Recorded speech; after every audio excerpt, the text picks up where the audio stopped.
Thessaloniki im Norden Griechenlands.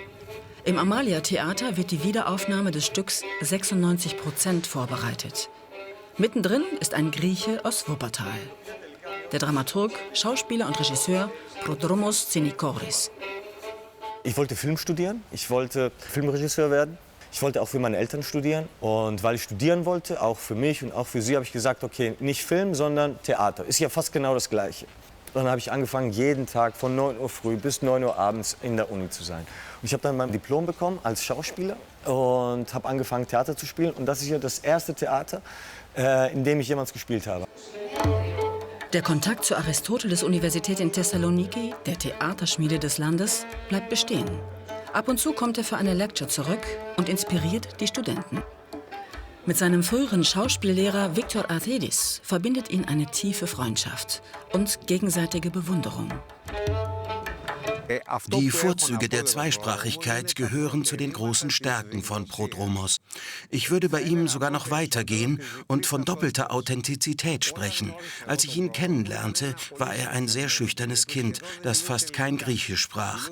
Er sprach sehr wenig, war dabei aber immer äußerst höflich. Ich erzähle das, weil Prodromos heute zu den Menschen gehört, die das schönste Griechisch sprechen, das ich je gehört habe, und das mit großer Lebhaftigkeit und Redegewandtheit. 2023 entwickelt Prodromos während seiner Residenz am Goethe-Institut 96%, das den Mord von fast 50.000 Juden durch die Nazis und ihre Kollaborateure thematisiert. Das waren 96% der gesamten jüdischen Bevölkerung Thessalonikis. Die Schauspielerin Alexandra Chatzopoulos-Saias hat selbst jüdische Wurzeln. Die Arbeit an dem Doku-Theaterstück hat sie tief bewegt. Prodromos ist ein Grund, warum man das Theater wieder lieben lernen kann. Ich glaube, dass er alle, die unser Stück sehen, beeinflusst hat. Und ich wünsche mir, dass wir durch diese Stadt gehen und dabei über einige Dinge gründlicher nachdenken. Es ist eine interessante Inszenierung und etwas, das ich sowohl als Schauspielerin als auch als Zuschauerin noch nie gesehen habe, weshalb ich dankbar bin, dass ich dabei sein darf. Auch Prodromos Zwillingsschwester Stavroula lebt in Thessaloniki. Prodromos ist seine Herkunft wichtig und er bringt sie auf die Bühne, inklusive des privaten Fotoarchivs. Wie 2013 bei Telemachos, Should I Stay or Should I Go, wo die Euro-Finanzkrise aus der Perspektive griechischer Arbeitsmigranten durchgespielt wird.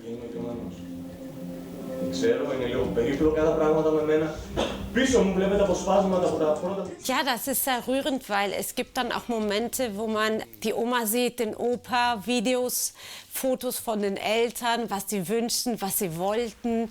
Und die Familie ist Prodromos sehr wichtig und das ist sehr schön. Ich bin so ein bisschen emotional geworden, aber ich denke, das ist sehr rührend, weil man vergisst auch nicht nur nicht seine Wurzeln oder wie man angefangen hat, aber man sieht auch, dass es besser werden kann. Prodromos pendelt zwischen Deutschland, Griechenland und Belgien, wo seine kleine Tochter lebt. Sein Lebensmittelpunkt ist aber seit über 15 Jahren Athen, wo er auch an der Regieschule des Nationaltheaters unterrichtet. Seine Studenten können seine dokumentarischen Theaterprojekte aktiv mitgestalten. In diesem Jahrgang war ich mit meinem Material zu Ende und hatte auch keine Lust, die gleichen Vorstellungen mit ihnen anzugucken. Und ich habe denen gesagt, ihr macht jetzt mit. Ihr könnt hier wahrscheinlich mehr lernen, wenn wir zusammen die Recherche machen für das Projekt. Und diese Arbeitsweise, das ist für uns gang und gäbe, ist total normal. Aber es ist nicht gang und gäbe für ein Nationaltheater, das immer wissen will, okay, wer spielt denn mit und was ist denn das Thema und was ist das Stück? Und wir sind so, ja, keine Ahnung. Sein wichtigster Partner ist der Dramaturg und Regisseur Anestis Assas. Kennengelernt haben sie sich im Studium.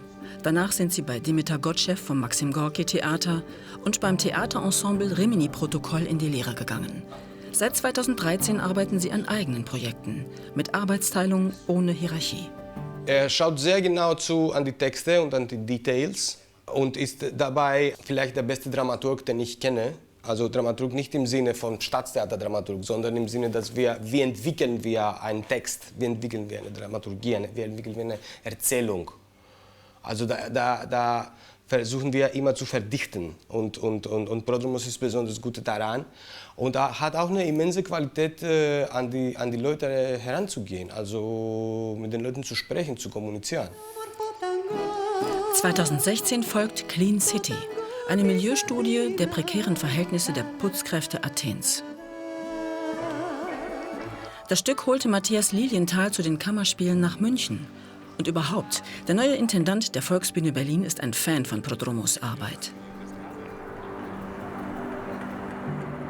Für mich ist Prodromos jemand, der diesen Kulturtransfer und dieses Europäische auf eine extrem spannende Art und Weise lebt und es schafft, dieses Grundaufbegehren von unterdrückten Menschen in der Gesellschaft und ihre Position mit einer großen Stärke zu formulieren. Wenn es mehr Menschen wie Prodromos gäbe, dann gäbe es weder in Deutschland noch in Griechenland Faschisten. Sein neuestes Theaterprojekt führt Prodromos Tsinikoris zum Omonia-Platz, der Lebensader Athens. Hier trifft er Eleni Stroulia, die seine Bühnenbilder entwirft und die dadurch die visuelle Sprache seiner Stücke stark prägt.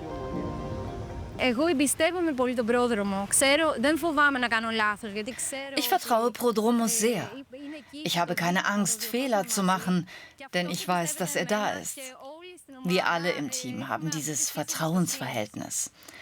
Und Vertrauen hat eine magische Eigenschaft. Es steigert, es vervielfacht die Fähigkeiten. Denn wenn man sich in einem sicheren Umfeld befindet, gibt es keine Angst, die einen zurückhält.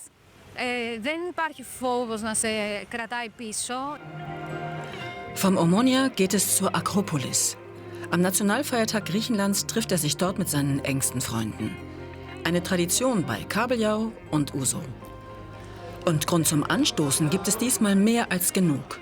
Prodromos Tsinikoris erhält die Goethe-Medaille 2026. Yamas.